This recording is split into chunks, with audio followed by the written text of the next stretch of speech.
Jason Kidd took it too far, y'all. And I'm not even talking about the comment that got him fined $35,000. I'm talking about all the other stuff he said about, I know what I'm doing. I don't care what you guys write. I don't care what you guys say. I've played the game. You haven't. Like, I want to start today's episode talking about that piece just really quickly, because coming into this season, right, we had, I guess, delusional thoughts about how good this team could be. Right. Again, Anthony Davis, Kyrie Irving teamed up with a sensational rookie, Cooper Flagg, having some past success with, most of the roster still intact from whenever we went to the NBA Finals. Right. There was a lot of reasons to think that maybe, just maybe, the Mavericks could come out the gates looking dangerous, looking like a team that maybe doesn't contend for a championship, but at least make some noise in the playoffs. But you know what? That's not how things have panned out at all. That's not how things started off at all. And you heard me say on this show the other day that I think Jason Kidd was actually right about starting Cooper Flagg at the point guard to start the season. Right? I don't think that when I say the word right, it is definitely a long-term development move that he went that direction and has continued going that direction. And we've seen the improvements. We've seen the evolution that Cooper Flagg's game has shown since being kind of thrown out into the Sharks and being defended by the other team's best defender pretty well every night. So, yes, you heard me say that Jason Kidd was right. But when I say that he took it too far, I don't really understand where all the comments you guys don't play the game. I played it at a high level for a long time. I'm a builder of players. What are we supposed to talk about? All right. What are we supposed to even say whenever the team that you cover every day is terrible? And one of the main reasons why is we don't have a real point guard. So can I just say this and then move on? Jason Kidd, you were right, but you were wrong. You didn't need to take it that far. You didn't need to go that heavy-handed on the media, people that grind to cover your team. And I'm jumping in defense of my guy, Ron Harrod Jr. I do not know him personally. I just listen to the DLLS Mavericks podcast every day. And he was actually the reporter in the conference room that asked that question to Jason Kidd. He was teeing it up to actually be a compliment, right? You've received criticism, but now it's a few months in, people are starting to realize that you were right. He didn't even get to finish his question before Jason Kidd went on that diatribe. If you haven't listened to that interview, go listen to it now. Part of it is really funny because Jason Kidd just flies off the handle about what I would consider to be nothing. The other part of it is kind of sad because, I'm not a reporter. I don't live anywhere near DFW, but I want to put myself in Rod Harrod Jr.'s, Rod Harrod Jr.'s shoes. He asked such a legitimate question, or he was positioning it to be look, kid, a lot of people are starting to see that you were right, but he didn't even get to finish that because Jason Kidd went off. Okay, so that's what I wanted to start today's episode talking about. One thing that I will highly recommend, maybe two things. One, go listen to yesterday's DLLS Mavericks podcast. One of the last segments of their show was ranking the top 7 Jason Kidd quotes since he became our coach. It's solid gold. I literally was laughing out loud during that entire segment. Go check it out. And some of the sound bites that they got for that segment, they borrowed from Locked On Mavericks. Go listen to them every day. They're so funny. I love the Jason Kidd drops. He always gives us solid gold to just hold on to. In this case, I don't know that I'm going to go around saying, I played at a high level. You're the one that write all this BS. That's not something that I'm going to repeat over and over. It's not as funny, but just the fact that he got so mad, that's what's funny to me. Anyway, I am your host, Ethan, the advisor Clayton. Welcome to the party, fam. And by party, I mean dope podcast. This is Your Mavs, a Dallas Mavericks podcast where all are welcome, but y'all better behave. All right, guys, we have, you could probably fill in my next sentence. We have a lot to talk about. Let's go ahead and dive in. So yes, we are just a little more than 48 hours away from the trade deadline buzzer.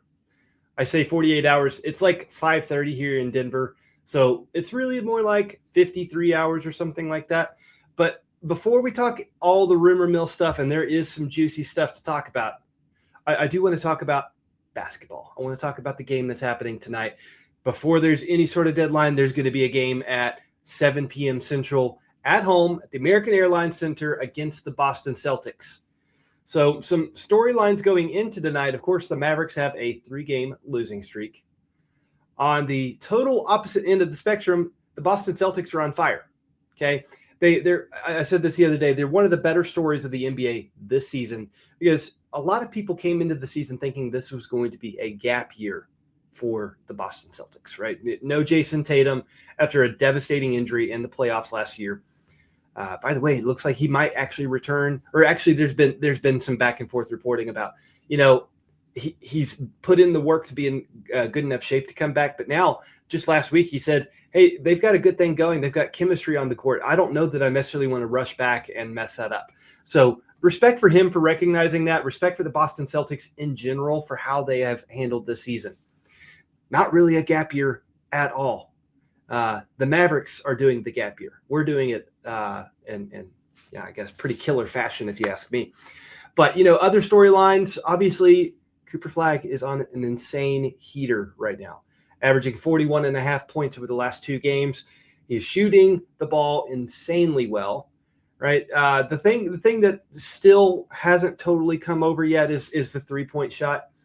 But I will say, when he gets involved early and often, with drives to the basket and he gets a couple easy buckets, guys, he starts to so confidently let it rip from the 3-point line. And I think I just want to see more and more of that. Even if he only shoots 35% for the rest of the season, I think that's a huge win. But Cooper Flagg is on an insane heater. Boston is insanely hot right now. They're the 3rd seed in the East. And right now, really, they have a tied record with the New York Knicks, but I guess the Knicks have won the season series so far, so the Knicks are technically in second ahead of them. And fun, I guess, rumor mill type of storyline, the Boston Celtics have been linked over these last, couple months to both Anthony Davis and Daniel Gafford because they're in desperate need of a starting level 5. Now, the Anthony Davis of it all would be much more complicated to work out, right? That's a lot more. That's a ton more incoming salary that Boston would have to figure out how to match because they are also in that first apron situation. But I think Daniel Gafford can make a lot of sense for them, and maybe tonight he plays extremely well like he has over the past couple games. And it's as I've said weeks before, it's a showcase game, and Boston's like, you know what, this is our guy. Let's go ahead and get him. The Celtics are buyers heading into the deadline from what has been reported. And the contract that they have to kind of dangle out there is the Anthony Simons expiring $27 million contract. So, you know what, I'd take a swing on it if they want. But in this case, if we traded Daniel Gafford for Anthony Simons straight up, well, then we're not really we can't do that because Simons makes way more money than Gafford does right now. So anyway, I'll move on past that. Let's talk some. You heard it here first. I'm going to try to go through these quickly because, again, there's a lot of trade stuff to talk about. First thing I see happening tonight, you're not going to be shocked when I say this. I see us losing to the Boston Celtics. Kind of the final score that I'm looking at here, I'm going to say Boston 117 to 109.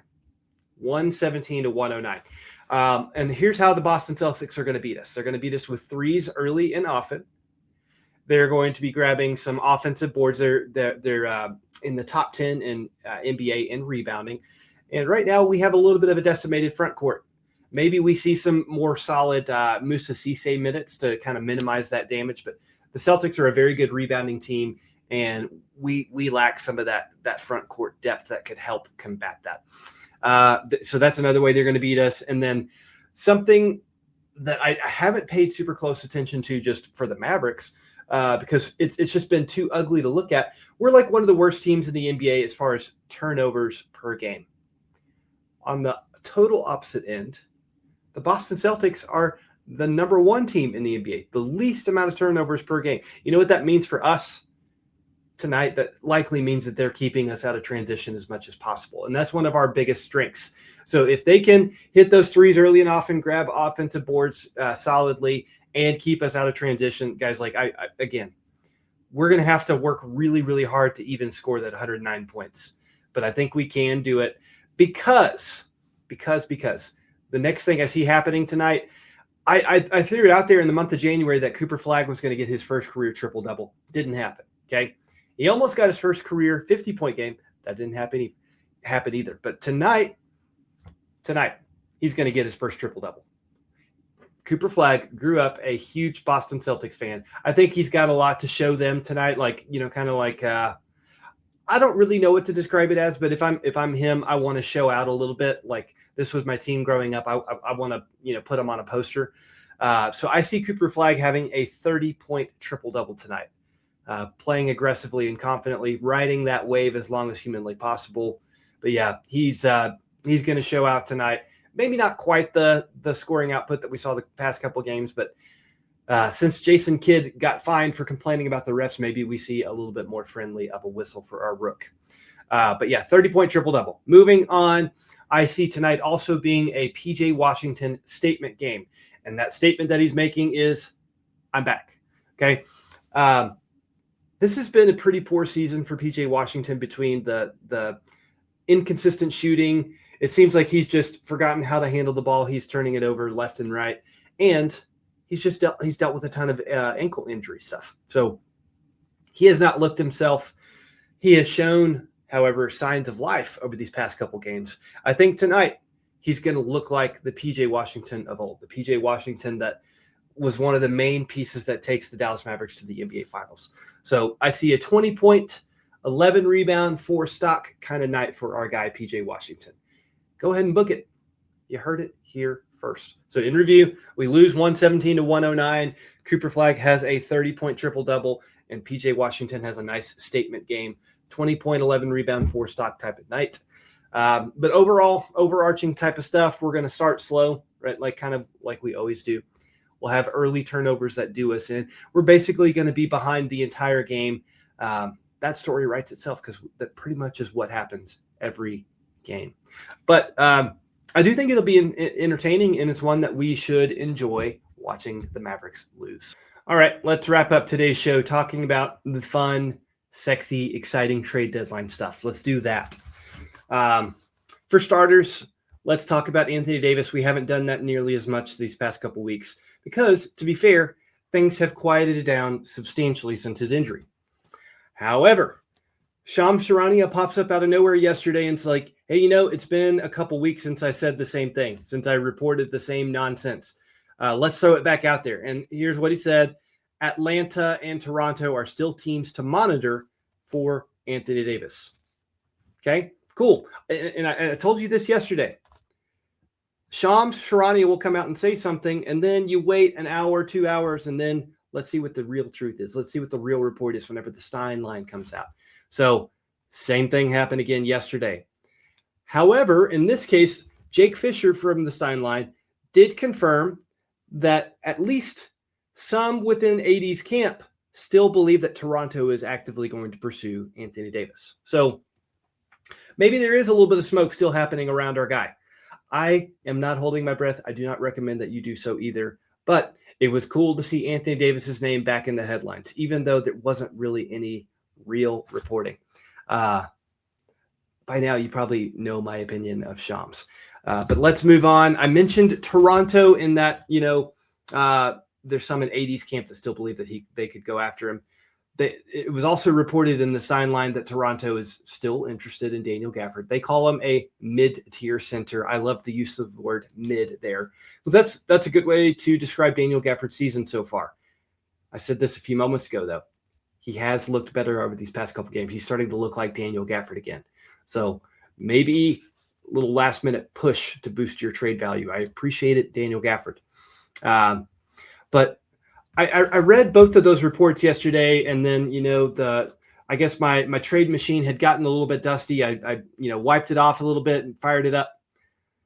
I could not figure out how to work out just a 2-team trade between Toronto and Dallas that would only involve Daniel Gafford. It is an incredibly tight fit for either team because they're both just flirting with just being barely below the second apron. So neither team can take in more salary than they send out. If you guys can do a better job than I did and cook up something that actually makes sense for the Mavericks that sends Daniel Gafford to Toronto, please let me know in the comments. I struggled mightily to try and figure that out. Now, from here, I'm just going to talk in general trade rumor stuff, not as specific to the Dallas Mavericks, and you can actually see this in the crawl at the bottom. It was reported last night that the Los Angeles Clippers and James Harden are starting to work together to find a trade for James Harden. Didn't really see that coming. The Clippers have played incredibly well over these past couple of months. They have the best record in the NBA during that stretch. Okay, second best record behind the Thunder. I'm kind of puzzled by this because if it's me, you keep that squad together because they have suddenly figured out a way to win and win a lot. But you put this report in combination with the report that Kawhi Leonard did not make the All-Star game despite one of his career best seasons, something is starting to smell fishy over there. I think maybe we're just a couple weeks away from an announcement being made that the Clippers have received their punishment due to cap circumvention and the whole Kawhi Leonard situation that started to unfold over the summer. That's got me feeling a little bit nervous for them. So maybe James Harden sees, hey, it's about to get really ugly, really messy. They're not going to announce this until after the All-Star break because the All-Star game is played at the Clippers Stadium. Yeah, maybe James Harden wants to get out of there before it gets ugly. But no, I do not want James Harden. Do not ask. Do not call. Lose my number. Anyway, the rest of what I'm going to talk about is just kind of in general stuff because there was a lot of chit-chat around names like Jonathan Kuminga and Benedict Mathurin and Kobe White. Those were all names that had been tied to the Dallas Mavericks previously, but we haven't really heard anything lately at all. Now, for the Jonathan Kuminga angle, he dealt with a hyperextended knee and an ankle injury in the same game. Maybe teams have kind of quieted down, their phone calls to the Warriors over that. I don't know that there was a ton of interest in him anyway, except for from the Sacramento Kings, which I think we can call that over because they made that trade for DeAndre Hunter, who plays the same position as Jonathan Kuminga. So I think that's over for Sacramento. Where does that leave the Dallas Mavericks? Do they see an even greater window of opportunity now that maybe his value took a further hit because of injury? I don't know. Guys, do you want Jonathan Kuminga? In fact, of the three names that I've mentioned so far, we're going to talk about the other two here in a second. But of the three names, Kuminga, Benedict Mathurin, and Kobe White, who do you want the most? Sound off in the comment section over that one. Now, next is Benedict Mathurin. That's another guy that I would really love to see the Mavericks try and make a trade for, not because I think he's amazing, not because I think he's going to be a superstar, but I think he's going to be a nice complementary piece next to Cooper Flagg. We need playmaking scorers on the court at the same time as Cooper, because if any type of guy that can go get buckets on his own draws any gravity, well, that provides open looks for another guy on the court, whether it's Max Christie or Cooper Flagg or Klay Thompson, right? We need guys on the court that can attract attention. And if they don't get the proper attention, then they can go get buckets. I want Benedict Mathurin for that reason, but there has been no noise over these past few weeks. Now, the Pacers are still very much looking for their starting level center, and they had been linked to Daniel Gafford before, but it just seems like the most recent reports are all pointing to them looking very seriously at Yves Missi from the New Orleans Pelicans. So from their perspective, he's much younger than Daniel Gafford. He's on a much cheaper contract than Daniel Gafford, and he has a different game. From the little bit that I've seen from Yves Missi, he's pretty fun to watch. But I'm selfish. I want Benedict Mathurin. I want the Pacers to not give up trading for Daniel Gafford. Let's do that. And then lastly, the other name was Kobe White. It was reported that the Mavericks have interest in him. Again, for the same reason, we need playmaking and scoring next to Kyrie Irving, next to Max Christie, next to Cooper Flagg. We need that kind of offensive punch. And Kobe White, even though he's having a little bit of a down year, he very much provides that scoring punch. And I will say all the noise around the Mavericks has quieted down related to Coby White. But last week it was reported that the Minnesota Timberwolves and the Houston Rockets are still very much in that mix. So I don't know if that means the Mavericks were like, I'm out, see ya. It just seems like it's really down to those two teams for Coby White. Now, both of those teams make perfect sense for Coby White. They both need him. But, and this is a big one, Minnesota has now inserted themselves into the Giannis sweepstakes. So I don't think that they can get away with trading for Coby White and finding a way to also trade for Giannis. That's not going to happen. So if they put all of their chips in the center of the table for Giannis, then Coby White is a Houston Rocket. Watch out the rest of the NBA. That might be the missing piece that the Rockets need to actually move the needle, be better than the Nuggets or Thunder potentially. Right? I'm not saying Coby White is a star player, but the Rockets have very clearly needed what Coby White offers. So they make that trade. They're already dangerous. They're already a really good defensive team. They've had insanely good offensive stretches. Now just add another scorer playmaker to that lineup, and that's pretty dangerous. But let's say Giannis does go to Minnesota. Think about this. The two places that he's lived since he came over to the United States are Milwaukee, Wisconsin, and Minneapolis, Minnesota. Poor guy. He must think it's always cold all the time in the United States. Send him somewhere warm like Miami. How about that? But anyway, 2 more days. It's going to be really, really interesting. I definitely have all my notifications on. I'll recommend that you do the same. Work has been crazy lately, but I'm trying to keep a pulse on everything. If anything crazy happens today, I will come back in and record an emergency pod. But it would be at 5 p.m. Central because that's when I get off of work. Stay tuned, guys. In the meantime, party on. Be good.